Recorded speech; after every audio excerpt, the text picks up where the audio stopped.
ಇವತ್ತು ಪುರಿ ಉಂಡೆ ಮಾಡ್ತಾಯಿದ್ದೀನಿ. ತುಂಬ ಟೇಸ್ಟಿಯಾಗಿ ಈಸಿಯಾಗಿ ಮಾಡ್ಕೋಬೋದು.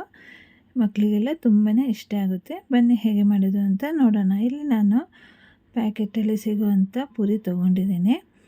ಬೇಕಾದರೆ ಲೂಸ್ ಸಿಗುತ್ತಲ್ಲ ಅದನ್ನು ಕೂಡ ತೊಗೋಬೋದು. ನೋಡಿ, ತುಂಬ ಕ್ರಿಸ್ಪಿಯಾಗಿರಬೇಕು ಪುರಿ. ಈ ಥರ ಇಲ್ಲ ಅಂದರೆ ಸ್ವಲ್ಪ ಇದನ್ನು ಡ್ರೈ ರೋಸ್ಟ್ ಮಾಡ್ಕೋಬೋದು. ಈಗ ನೋಡಿ, ಇಲ್ಲಿ ನಾನು ಈ ಕಪ್ಪಲ್ಲಿ 5 ಕಪ್ಪಲ್ಲಿ ಪುರಿ ತೊಗೊಂಡಿದ್ದೀನಿ. ಪುರಿನ ಸೈಡಲ್ಲಿಟ್ಟಿದ್ದೀನಿ. ಈಗ ಬೆಲ್ಲದ ಪಾಕ ರೆಡಿ ಮಾಡ್ಕೊಳ್ಳೋಣ. ಬೆಲ್ಲದ ಪಾಕ ಮಾಡೋಕ್ಕೆ ಇಲ್ಲಿ 2 ಕಪ್ ಬೆಲ್ಲ ತೊಗೊಂಡಿದ್ದೀನಿ. ಬೆಲ್ಲ ನಾವಿಲ್ಲಿ ತೊಗೋಬೇಕಾದ್ರೆ ಕಪ್ಪು ಫುಲ್ಲು ತೊಗೋಬಾರ್ದು. ನೋಡಿ, ಸ್ವಲ್ಪ ಕಡಿಮೆ ತೊಗೋಬೇಕು. ನೋಡಿ, ಈ ಥರ ಫುಲ್ಲಾಗಿ ತೊಗೋಬಾರ್ದು, ಸ್ವಲ್ಪ ಕಡಿಮೆ ಇರಬೇಕು.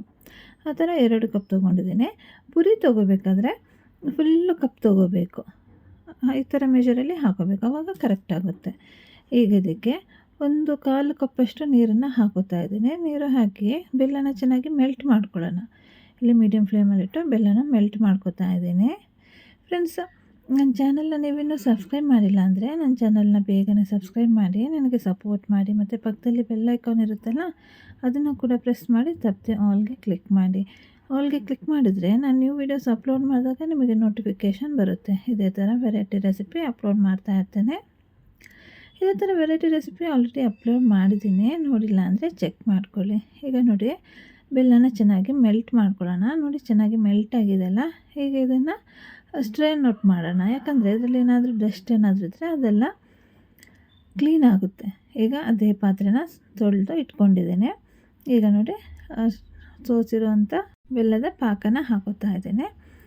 ಈಗ ನೋಡಿ, ಇದನ್ನು ಚೆನ್ನಾಗಿ ಕುದಿ ಬರಿಸ್ಬೇಕು. ಮೀಡಿಯಮ್ ಟು ಲೋ ಫ್ಲೇಮಲ್ಲಿಟ್ಟು ಕುದಿಸ್ಬೇಕು. ನಂತರ ಯಾವ ಕನ್ಸಿಸ್ಟೆನ್ಸಿಯಲ್ಲಿ ಇರಬೇಕು ಅಂತ ತೋರಿಸ್ತೀನಿ.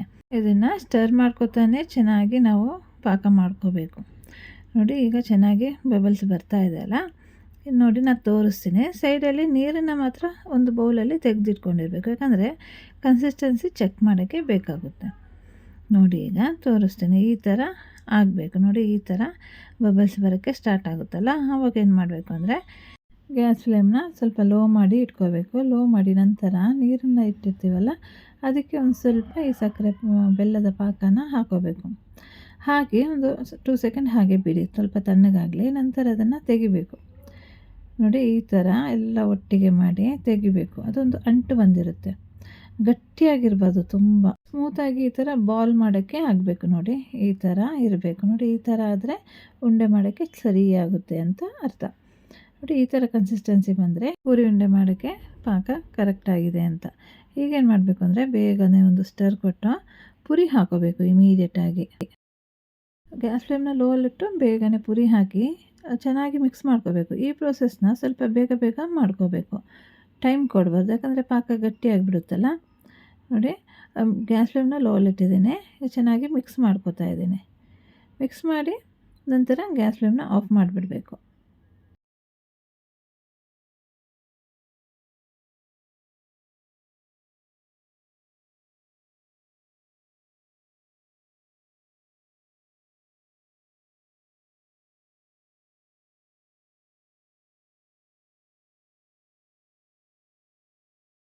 ನೋಡಿ, ಕಂಪ್ಲೀಟಾಗಿ ಮಿಕ್ಸ್ ಮಾಡ್ಕೊಂಡಿದ್ದೀನಿ.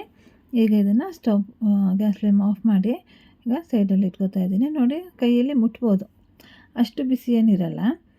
ಕೈ ಜಾಸ್ತಿ ಬಿಸಿ ಅನಿಸಿದ್ರೆ ಕೈಗೆ ಈ ಥರ ನೀರನ್ನು ಹಚ್ಚಿ ಉಂಡೆ ಮಾಡ್ಕೋಬೇಕು. ನಮಗೆ ಯಾವ ಸೈಜಲ್ಲಿ ಬೇಕೋ ಆ ಸೈಜಲ್ಲಿ. ನೋಡಿ, ಚೆನ್ನಾಗಾಗುತ್ತೆ ಉಂಡೆ ಮಾಡೋಕ್ಕೆ, ಈಸಿಯಾಗಿ ಆಗುತ್ತೆ, ಜಾಸ್ತಿ ಕಷ್ಟ ಏನೂ ಆಗೋದಿಲ್ಲ. ನೋಡಿ, ಈ ಥರ ಉಂಡೆ ಮಾಡಬೇಕು. ಚೆನ್ನಾಗಿ ಪ್ರೆಸ್ ಮಾಡ್ಕೋತಾ ಉಂಡೆ ಮಾಡಿ ಅದನ್ನು ಸೈಡಲ್ಲಿ ತೆಗೆದಿಡಬೇಕು. ನೋಡಿದ್ರಲ್ಲ ಫ್ರೆಂಡ್ಸ್, ಹೇಗೆ ಪುರಿ ಉಂಡೆ ಮಾಡ್ಬೋದು ಅಂತ. ತುಂಬಾ ಈಸಿ ಪುರಿ ಉಂಡೆ ಮಾಡೋದು. ಮಕ್ಕಳಿಗೆಲ್ಲ ತುಂಬ ಇಷ್ಟ ಆಗುತ್ತೆ. ನೀವು ಕೂಡ ಮಾಡಿ ನನಗೆ ಕಾಮೆಂಟ್ ಮಾಡಿ ತಿಳಿಸಿ ಹೇಗಿತ್ತು ಅಂತ. ಮತ್ತು ಸಬ್ಸ್ಕ್ರೈಬ್ ಮಾಡೋದನ್ನು ಮರಿಬೇಡಿ. ತಪ್ಪದೆ ಸಬ್ಸ್ಕ್ರೈಬ್ ಮಾಡಿ. ಈ ವಿಡಿಯೋ ಇಷ್ಟ ಆಗಿದ್ದರೆ ಒಂದು ಥಮ್ಸ್ ಅಪ್ ಕೊಡಿ.